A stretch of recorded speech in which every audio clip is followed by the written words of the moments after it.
বিরতির পর স্বাগত। আবারও গভীর জঙ্গল থেকে উদ্ধার বিপুল পরিমাণে শুকনো গাঁজা এবং এই গাঁজা বহিরাজ্যের উদ্দেশ্যে পাচার করার জন্য ওই গভীর জঙ্গলে রাখা হয়েছিল বলেই প্রাথমিক ধারণা।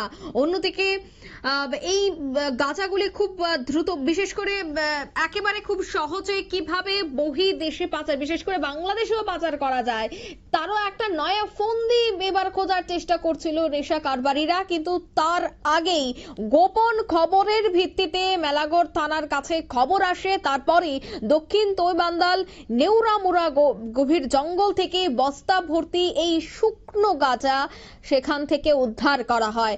সন্ধ্যাবেলায় মেলাঘর থানা এবং তৈবান্দাল ফাঁড়ি থানা একত্রে মিলেই গভীর জঙ্গল থেকে গাঁজা উদ্ধার করে মেলাঘর থানায় নিয়ে আসে। তারপর গাঁজাগুলির ওজন মেপে দেখা যায় প্রায় 102 কেজি গাঁজা রয়েছে। গাঁজাগুলির বাজার মূল্য আনুমানিক প্রায় 3 লক্ষ টাকা বলেই জানা গেছে। তবে এই বিষয়ে কথা বলতে গিয়ে কি জানাচ্ছেন মেলাঘর থানার ওসি দেবাশিস সাহা, শোনাবো।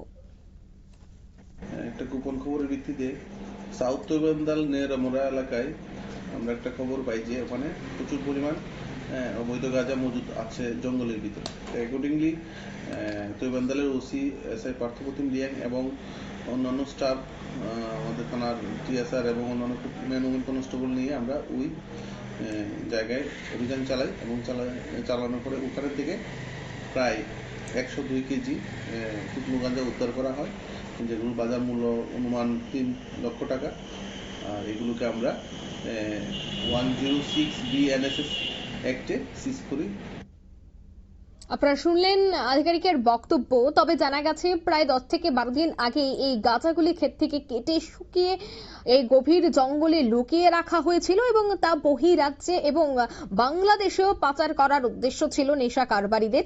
যাই হোক, তবে গোপন খবরের ভিত্তিতে মেলাঘর থানা তৈবান্দাল নেউরামুড়া গভীর জঙ্গল থেকে এই গাঁজা উদ্ধার করতে সক্ষম হয়েছে পুলিশ আধিকারিক। বর্তমানে মেলাঘর থানায় রয়েছে এই বস্তা ভর্তি গাঁজা। তবে কারা এই গাঁজা পাচার করছিল, কারা যুক্ত রয়েছে, এই বিষয়টা নিয়ে কিন্তু এবার পুলিশ তদন্তে নেমেছে। নিয়ে নিচ্ছে ছোট্ট একটি বিজ্ঞাপন বিরতি, সঙ্গে থাকুন।